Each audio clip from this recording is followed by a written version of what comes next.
a marketing book, or what I thought was a marketing book, that came out of all the things I learned and all the, frankly, frustrations I had growing what would become an Inc. 5000 marketing agency and working with folks from local car dealers up to Fortune 500s and Warren Buffett himself. And I could, the clients we had fell into two camps. One, we would go into their customers and frontline employees and unearth all this information and insights and take that back to the executive leaders and say, hey, this is what's going on. This is what customers and employees are saying. This is who you are. This is what we need to do. And they would take that information and they would just crush it. I mean, they would get a massive ROI with us. It'd stay with us for years. Everything's good, right? Other clients we had, we would do the same kind of work, go into their frontline employees and customers and unearth information and insights and bring them back to the executive team. Say, hey, this is who everyone thinks you are. This is what we need to do. And they would just blow up on the launch pad. They would descend into infighting and politics and BS. And I was like sitting there thinking, well, business classes didn't prepare me for this one. Like what do we do when folks in business abandon logic and abandon truth and instead rely on ego and bias and self-limiting belief? It was baffling to me. So I sat down to write what I thought was a marketing book, and I queried 400 literary agents, most of whom did not get back to me, many of whom did get back to me and said, Peter, you suck and you're never going to be an author and this is the wrong way to go about it. 3 literary agents took a meeting and one signed me. And as soon as he did, he turned around and he was like, Peter, this isn't a book about marketing, it's a book about honesty. And I said, well, clearly you're a literary agent who can't read because there's nothing to do with that. Look at the front page and of course, reflecting on it, he was absolutely right. It was much deeper than how do we sell and market. It's really, what do we believe in business? How do we communicate with each other? How do we build a company free of all the BS that goes on so we can actually operate on what's true, the true insight at the center rather than everyone's interpretation thereof. And what I've done in the book over and over is tell story after story and case study after case study of leaders and organizations who use honesty, not as a touchy-feely core value. I mean, look, I think everyone should be honest. I think everyone should be ethical. It's all nice and everything. That's not what this book is. It premiered as the #1 new release in business ethics on Amazon. That's great, but it's not an ethics book. This is a book about how do we achieve outcomes, both in business and in life, in a society in which everyone's recording something somewhere.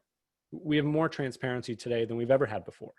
And in that environment, the whole central premise of the book is only the honest will survive.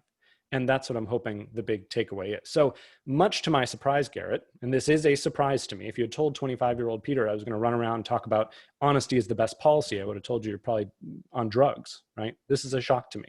But it's where the data and the experiences and the stories led me. So here I am.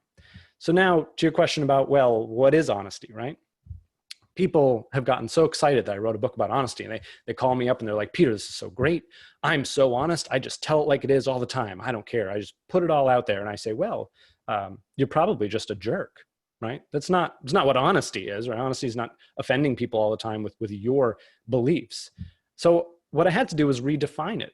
As one of the CEOs in my book says, if you're flying in an airplane and the pilots come over the intercom and they say, well, folks, I've never seen storm clouds like that before, so please put your seatbelts on. I'm not quite sure how we're going to get through this.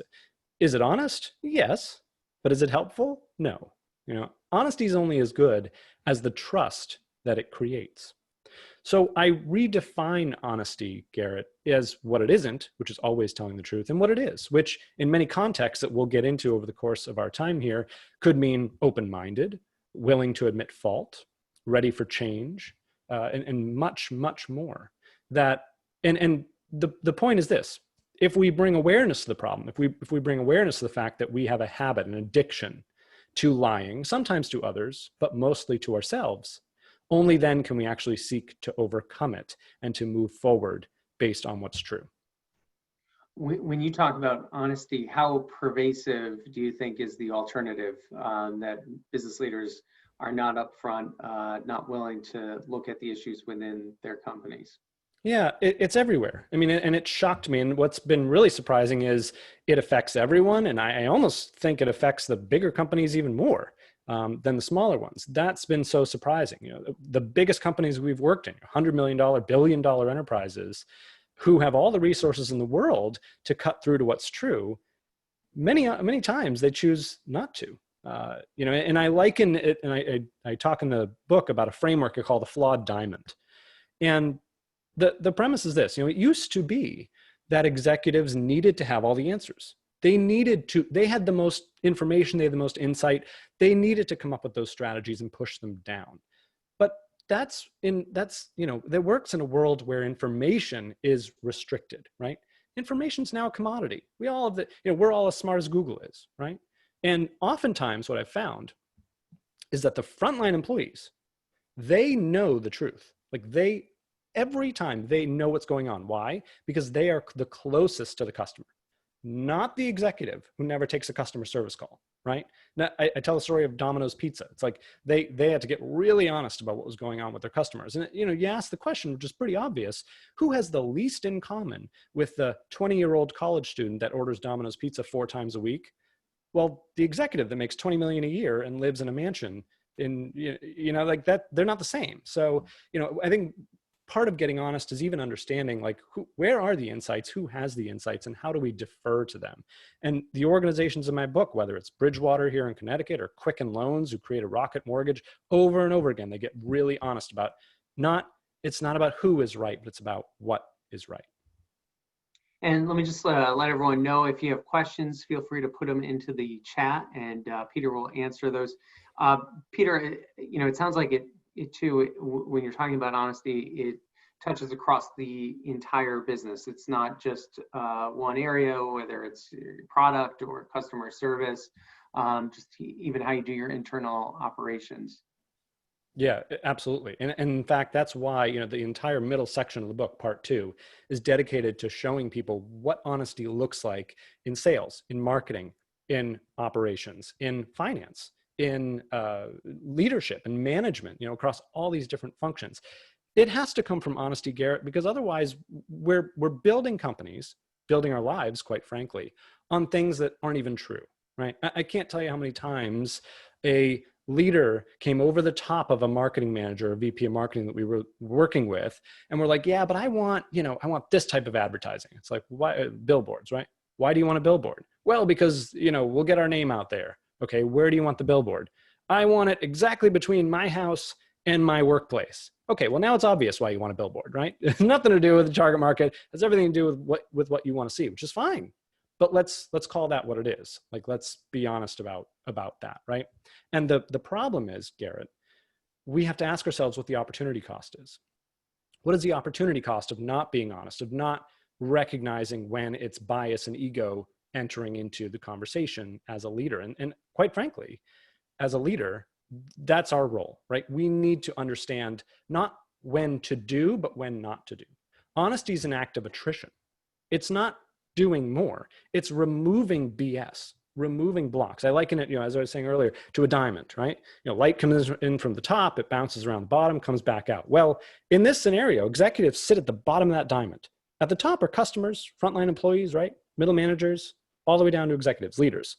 And their job is just to make sure there are no flaws, right? To eliminate all the flaws in the diamond that can prevent information and insights from coming down and being reflected back out. That's their job. And if you look at, you know, I look at a company like Quicken Loans, I tell the story of them. They have wonderful rules around how they operate. They call them isms. One of their isms, as I said earlier, is it's not about who is right, it's about what is right. But there's another one, which is we say yes before no. We say yes before no. And what that means is if an idea comes out and it's reasonable and it fits within what they do, then they say, well, we don't know if that's a good idea or not. Yeah, go do that. Let us know how it goes. That is how Quicken Loans invented Rocket Mortgage, which, by the way, is the #1 mortgage originator, leapfrogging ahead of much larger than publicly traded companies, right? They're publicly traded now, but they weren't when they invented Rocket, because they have these simple rules. It's like, we don't know, right? We have no idea if that's a good idea, but we say yes before no, so go do that and let us know how it goes. Eliminating roadblocks, eliminating bias, eliminating gatekeepers, right? There is no role for gatekeepers anymore. If everyone's gatekeeping, who's the one allowing bright ideas and innovative ideas from flowing through the organization? All of that is encompassed in what it means to be an honest organization in the 21st century.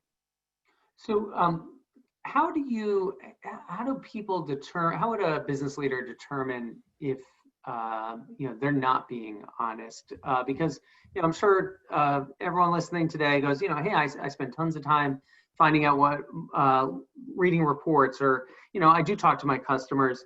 It seems like it's something that's very ingrained, and so then kind of breaking that habit or doing something different, I imagine that's the great challenge to all this. So how do you first identify whether you have this kind of clarity in your structure?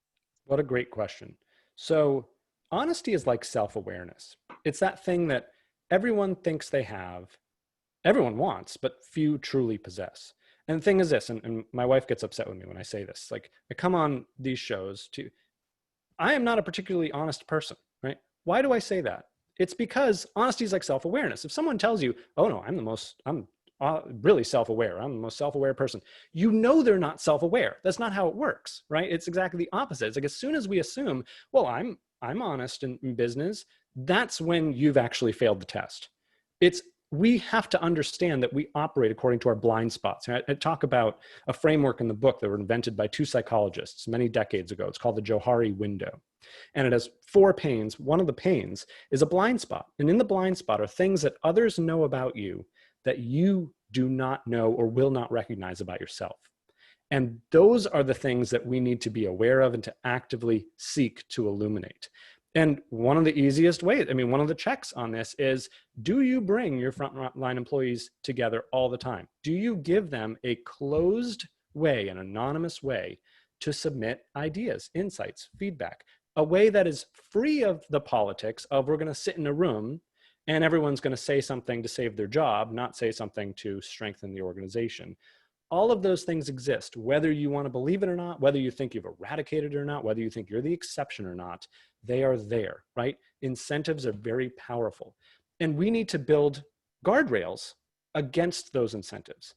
So my thought process, Garrett, starts like this. I know I need to bring all my people together. And if I do that and ask them to open up and share their ideas, we're going to get maybe 80% of the way there, if we're lucky, right? If we're not lucky, everyone will sit kind of doe-eyed and stare at you. Or the one person who we all know talks all the time, they dominate the meeting and not everyone gets heard. Not the way to do it, right? We need to give people closed end structures to submit feedback. This is like the good old fashioned suggestion box, right? And importantly, we need to act on those things. Hey, we're going to bring all these up in our twice a month meeting. We're going to list all the ideas out, and then we're going to do an objective pros and cons. Why yes, why no? Why? And get everyone's participation. People have ideas, people want to share.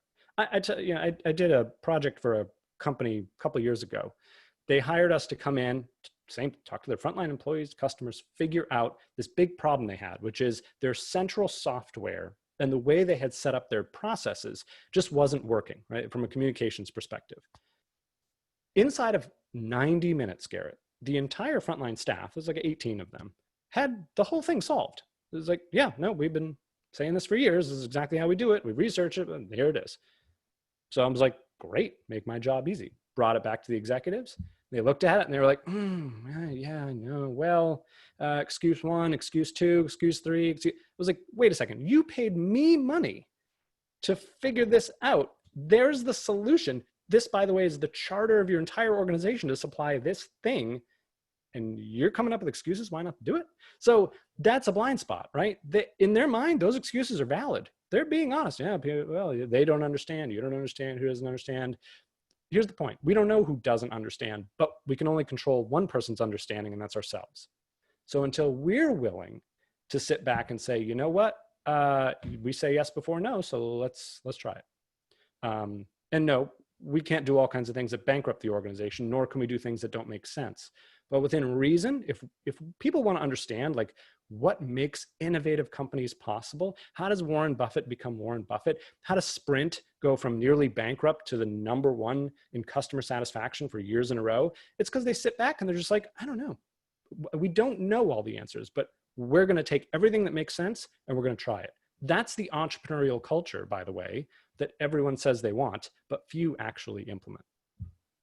And is there application of this beyond, I think we're talking a lot about executives, and people maybe have an imagery of, a large corporation, a CEO, a C-suite. disconnected to the rest of the organization. But are there applications of this to even a small business, a small organization with just a few employees? 100%. I actually, in the part 3 of the book, I have chapters for the entrepreneur, for the middle manager, for the frontline employee. If honesty is the best policy, it needs to work universally, right? And it does. But it needs to work, it needs to function differently depending on who we are. Because if you're a CEO, you can just walk into the room and say, hey, everyone, turns out I'm full of crap. I'm really sorry about that. And we're going to put in place guardrails to make sure that information's flowing, ideas are flowing. We're being honest about what's changing in society, what's changing in the industry, what we need to do. It's not easy, but it's simpler from the top down, right? And by the way, I don't say that in jest. I have stories of CEOs in my book who came to their team and said exactly that. And within a year, dominated their industry. This works really well and really fast. But if you're, say, a middle manager or a frontline employee, it needs to work a little differently, right? You can't, as a frontline employee, storm into your CEO's office and say, you suck and I have all the answers, here they are. It's probably going to get you fired, right? Let's be honest about that. But there are ways. One is, don't go alone to the CEO's office. Go with a team. Go with a coalition of support who are there for the purpose of getting to what's true and then moving forward operationally on that basis. Bring data to the table, right? Not your ideas, not your whims. Where's the proof? Use the stories in the book. Use the excellent data that an organization called Just Capital releases every year. They track the most honest, transparent, they call them just companies. And by the way, those companies who act more honestly in all the ways we describe it, taking care of employees and the environment and all the things we talk about, they earn actually an 8% higher return on equity. It does not cost them money to be more honest. It makes them more money. So let's get Garrett to the small business, right? The entrepreneur. Turns out entrepreneurs are the #1 type of person that needs strategic honesty. Why? Because their blind spots, their ability to lie to themselves and justify truths to themselves that aren't true and get stuck in self-limiting beliefs, they're so close to the business that their mindset has a direct effect on what the business does. Last year, I was working with an entrepreneur. So I've now coached hundreds of entrepreneurs, helping them build $1 million businesses. Working with an entrepreneur last year, he was doing a couple $100,000. He had a system you could bolt on to water pipes at a water utility, and it would track the flow with the most incredible accuracy. And what that did was it allowed the utility to save money. Perfect product, right? He was out there doing his thing. And he's like, Peter, I just can't figure out how to sell this. I just can't sell it. I don't know what to do. I want to increase my sales. Okay, well, did you set up, a leads list and start calling and emailing on, these people and trying to get a sales meeting? No, I can't do that. Okay, why can't you do that? Well, because I hate cold calls. I'm not going to be a cold caller. They're jerks. I'm never going to cold call someone. That's horrible. I would never do that. I said, okay, all right, well, I get it. Let's unpack that a little bit. So what you're saying is you don't want to cold call water utilities because you don't want to be that guy and annoy them. And he was like convinced he had gotten through my thick skull. He was like, yeah, dummy. Yeah, that's exactly what I said. Thanks for understanding. I'm like, okay, yeah, no, that makes sense. So what you're saying is your product saves utilities money, but only the utilities that reach out to you, that find you at a trade show, whatever, they're the ones that get your product and get to save money. He was like, yes. And I was like, okay, cool. So what you're saying is all the water utilities that are not lucky enough to find you don't deserve to save money. And by the way, what you're saying is their supporters, right? They're taxpayers, people who buy water, they don't deserve to save money either. Is that what you're saying? Silence, right? He was like, well, I never thought about it like that. I mean, yeah, I get it. Okay, well, we built a sales system that day, right, of cold calls. Why? Because we have our own self-limiting beliefs, our own blocks. And if we don't get help to see them, we're just never going to move past them. That's why now I run forums for entrepreneurs. It is a safe space. The whole idea is to come together once a month with 100% confidentiality and get honest about what's really going on, not the story we have to tell people about, no, business is great, but like what's actually happening in our business, personal and family lives, right? Because unless we get honest about what's really going on, we won't deal with it. And that has a direct impact, not only on our employees, right, in business, but our sales prospects, as I've just described, and how we grow and where we pivot. It's 2020. This is the year of the pivot. And what I love about the entrepreneur space, Garrett, is we need to pivot regardless, right? If we're going to be honest, entrepreneurs can only always be in a state of pivot, because either we're going to disrupt our business, or COVID-19 is, or something else is. And we may as well be the ones to adopt that honest mindset. So yeah, I love that you asked that question. It's so critical. And so many organizations work with a chain of command structure, and it's a great way of organizing and process flow. Can you still operate within a chain of command structure, but also overlay additional communication on top of that? Of course. So the Ritz-Carlton came out of basically nowhere to dominate the luxury hotel space. How did they do that? Well, right at the beginning, they got very, very honest about who has control over their business, who has the keys. By the way, it wasn't the executives, wasn't the managers. Who was it? It was the doorman, the chefs, the receptionists, the concierge team, the people on the front lines in the properties. That's who directly controls the customer experiences, not the executives. The executives established what they call their gold standards, their operating code, their culture code. And it's rigorous. They are very, very strict about this is what we believe and this is how we act. And within that, Garrett, they have abandoned a command and control style. They reinforce their culture every day through scrum meetings, stand-ups, a regular regimen of coming together and talking about the culture and debriefing the culture. But they're not telling anyone how to do their day-to-day job. It's like, this is what we do. This is about how you do it. You do it to the best of your ability to serve the customer. Ritz-Carlton employees, most people don't realize, can spend up to $2,000 on a customer to enhance their experience, no prior approval required. That's the ownership, leadership mindset they have installed in their people. In fact, they make a big point. They don't hire employees, they hire leaders. In fact, they ended up opening a hospitality leadership center. They have the Ritz-Carlton Leadership Center that literally trains other companies how to do this, how to get their hands off their employees, stop telling them exactly how to do their job, and instead hire the right people, train them in the right way to abide by the culture and understand the mission, and then let them go. And this is how honesty transcends every part of the business, including, say, recruiting, right? Who doesn't want to go work for a company that's going to hire you and say, hey, we hired you because you seem really smart and you seem like fit culture. Here's the job. Here's what you have to do. Go do it. Let us know how we can help. Who doesn't want to go work there, right? It's not about the ping pong tables. People just want to do their job without someone looking over their shoulder. And we live in a society where like we can all move to Bali and work from a laptop, right? Like, Garrett, I think is that on your vision board? I think I saw that the other day. So, if those are the options, then companies who really want to recruit the best talent need to understand what an honest culture even looks like. And the Ritz has figured it out. That's why they have dominated so well. And again, anyone who has a question, feel free to jump in on the chat. We'll get those questions up to Peter. Peter, as you're talking just now, it occurred to me too that it probably takes a different mindset from the employee to operate in this type of culture, especially if they've been with a company for a long time and it's operated a certain way. So how does an employee in the process have to kind of rechange their approach and the way they think about the job to be able to function in an honest culture?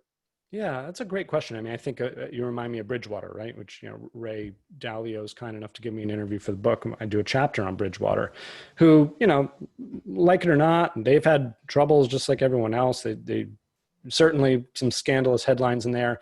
There's probably no other culture that exemplifies radical truth and radical transparency, which is their cultural moniker, more than them. And that's why 25% of their people turn over every year. But the ones who stay love it.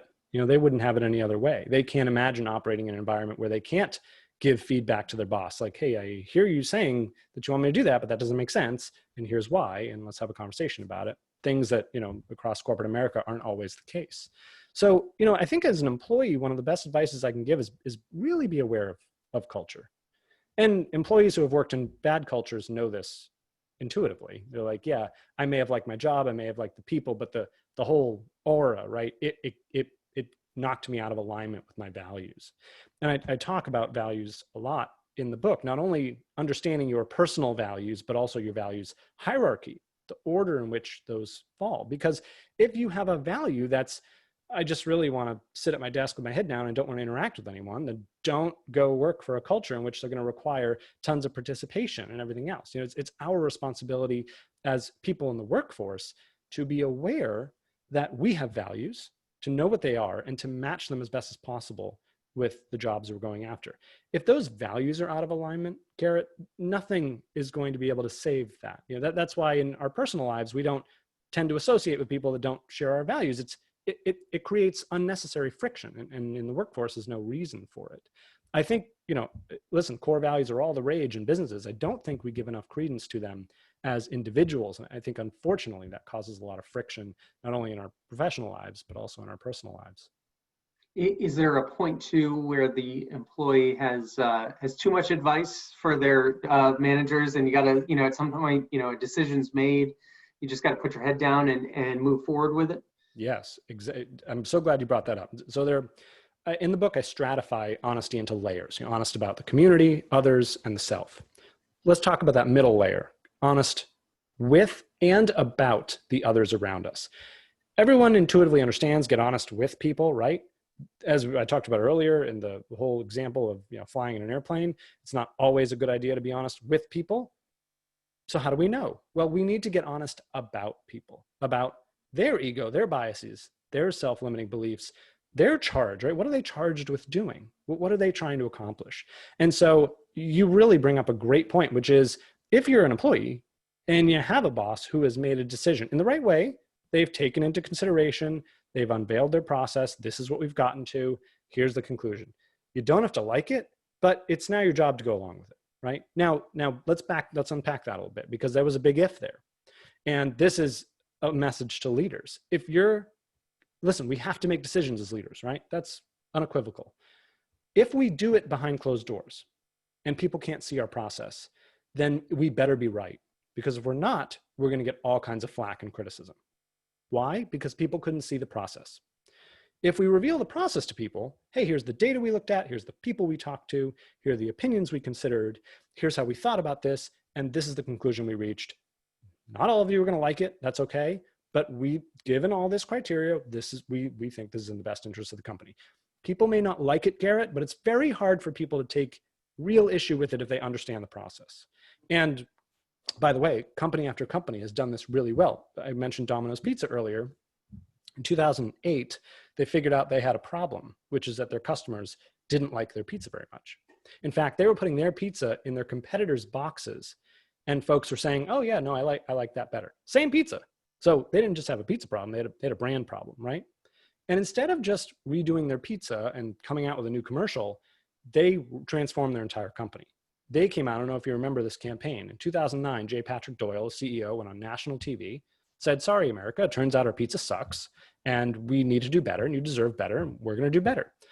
And he let cameras inside the kitchens. He took cameras out to customers' homes and he filmed everything. This is the process we're going through. This is how we're redoing the crust, how we're redoing the sauce. We want you to see it so you believe it. If you had bought their stock, at the moment their CEO is telling the world that they suck, you would have had a 3,000% return over the next 10 years, just by being honest. Now, let's contrast that with Volkswagen, who had their diesel emissions scandal. Can anybody tell me, like, what did they change? What happened? Does anybody know? I don't know. What a missed opportunity. They could have brought us inside their factory. Hey, this is terrible. We made a huge mistake. Here are all the checkpoints we're putting in place to make sure this never happens again. It would have gone a long way, right? So from a leader's perspective, we need to be willing to be transparent and honest about that process. It goes a long way because interpersonally, this is how we behave. And as an employee, I wouldn't be afraid to ask, like, how did you get there? How did you get there, right? We grew up in math class showing our work. And just having that conversation, Garrett, can unearth a lot of honest insights and opportunities to grow, opportunities for innovation. It just comes back to honesty. We've got a question here from Yash who said, how do I get honest about reaching out to my ideal client? Well, is it honest about who your ideal client is or honest about how to reach out to them? Or is it honest in your delivery? It might be all of the above. I work with so many entrepreneurs on exactly this. How do I understand what my target market really wants or who is it to begin with? I have not found a great way to do that by yourself. I've tried to do that by myself and failed miserably at it. It took other people asking really good questions who would be like, oh yeah, I assumed this thing was true in the target market and who they were and what they really wanted. And that assumption was completely baseless. And one of the things I urge my entrepreneur clients to do is test, have conversations. I just did this with a guy yesterday. He launched an incredible home watch coaching business. He's helping veterans start their own business to watch over people's second and third homes, like really cool business. And he was like, yeah, man, I just, can't figure it out. Can't figure it out. Total block. And I was like, how many people have you talked to today to ask them what they care about, to pick their brain, to get feedback on the business model? Never mind trying to sell them. Oh, one. So, oh, one a day? No, one since the last time we talked last month.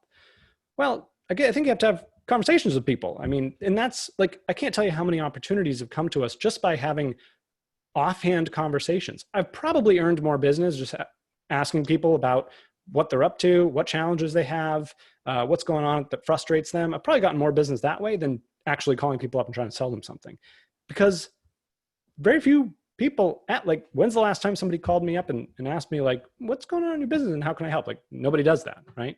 So simple. And by the way, it's an honest approach, a curious approach, right? Honesty is about curiosity. It's the opposite of assumption. So hopefully that helps.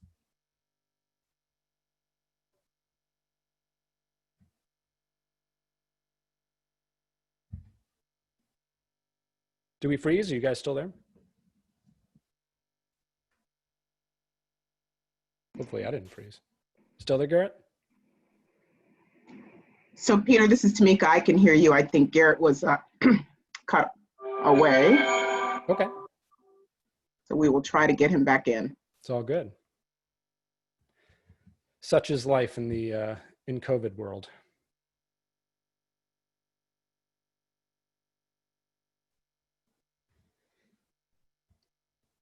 Are we still live? Because if so, I can tell some more stories.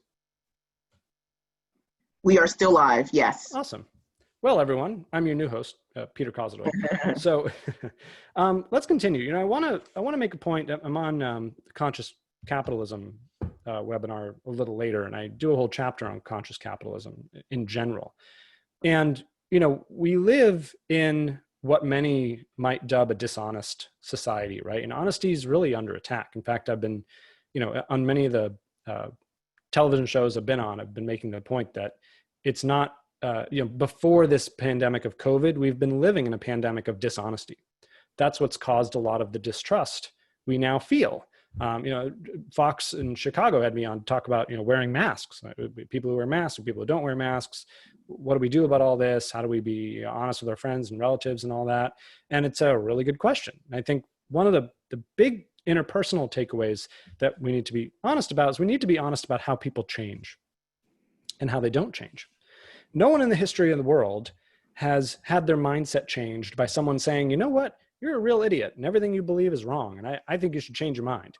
No one reacts to that by saying like, oh yeah, no, that's a good point. How stupid am I? That's so silly. Yes. Okay. I'll change my mind. Like that, it doesn't happen that way. So anyone out there who's just taken to assaulting other people or telling them they're stupid for some decision or another, it doesn't work. Please don't do that. If we're going to be honest, we need to step back and operate from that blind spot I was talking about earlier, that we don't know a lot of the times. In fact, you know, two of the takeaways I want to leave you with are two questions I want you all to ask. And this applies whether you're looking at a headline on the news or your great aunt Millie's Facebook post or having a thought in your head, which is that true? And how do I know? Because unless we're willing to dive behind the things that are coming at us and ask ourselves, is that true? How can I verify that's true? Not react, but get curious, wonder, get honest. We don't know, tell me. The more we can come to common ground and a common understanding and stop letting that reactive ego get in the way. And so one of the things that I urge everyone to do is ask really good questions of the people you disagree with. Hey, tell me where you're getting your data. How did you decide whether to wear a mask, not wear a mask, support this person, not support this person, whatever it is? Tell me more about that. I'd love to learn. Can you imagine if we built a society of people open-mindedly curious like that? I mean, I think perhaps we'd build a lot better of a society personally. Garrett, welcome back. Oh, okay, good. Yeah, I fell off there for a second, but I appreciate you keeping the conversation going. I was so boring you jettisoned. It's okay. I won't take it personally. First in our webinars that my connection got lost. But there's another question here. Someone said, absolutely loved your idea about reaching out to prospects, offering to help rather than forcing a sale. Can you share a little bit more about how you develop your outreach? What is the best way to reach out in a supportive and honest manner while also growing our bottom line? Yeah, I'm I'm the worst millennial ever, Garrett. Like I was like refusing to do social media until I got a book deal, and they were like, "So, what's your social media following?" And I was like, "What social media following?" They were like, "Yeah, you need to do that." So I actually kind of go about it old school. Like I get it's got to be 50 messages a day on LinkedIn, right? We're getting all kinds of email. We're getting all kinds of stuff. Like nobody picks up a phone anymore. It's like a phone call in a voicemail, so powerful, and I think way underutilized. Warm networking, so underutilized. I just got an invitation for an app called Lunch Club. It's not an app, it's a website. Never heard of this before, but it literally like signs you up to network automatically. So just like you pick the times you want to meet people and you say like what you're interested in, that, and they just like connect you with people. I grew my first company networking. I mean, many of you remember me at business after hours at 22, back when I was much dumber, still dumb, but dumber. So, I'm all about that old fashioned, call people up, hey, this is what I'm trying to do. These are the kind of companies I'm trying to get in touch with. What would you recommend? People, listen, a lot of this, a lot of what we've talked about is about ego, right? Because if we're going to be honest, then we need to be honest about ourselves first and foremost. We're the only people we can control. And that means understanding our ego and how we lie to ourselves or be honest with ourselves, right? Conversely, people love it when you put them on a pedestal and say, hey, you are someone I respect and we've met before. And gosh, I think you probably have the keys to my entire business. What would you do if you were me? Who would you want to meet? People are like, oh, well, I know all kinds of great people. And people love to help, right? Unless you get some sort of jerk on the phone, in which case, put that in your memory bank and maybe don't reach out to them again. But for the most part, you're going to get some real help. And that's how I grew my first company, right? It wasn't through some crazy Facebook ad algorithm. It was the old fashioned way, people, relationships. In fact, if I've learned anything, it's that relationships are everything. And even that phrase is understated. And that we don't do a good enough job. And I'll say we in general, and also we as young people, relying on some of those old fashioned ways to just start talking. I met a great person. He was a speaker coach. We happened to be talking through networking. And he had this phrase, when you speak, business happens. When you speak, business happens. And I was like, I love that. That's right. If you're not out there speaking, developing a relationship, asking good questions, you're stuck. Great point. We have time for a few more questions if people have them out there. Peter, I was, as you've been talking, I think about the staff meeting is a great place where this kind of work takes place. Can you maybe walk us through what do you envision a staff meeting looks like if a business manager, executive is applying honesty to their operations? Well, I think the first thing needs to be an attention to honesty, right? I've never taken a poll, but I would be surprised if the word were even mentioned at the top of most meetings.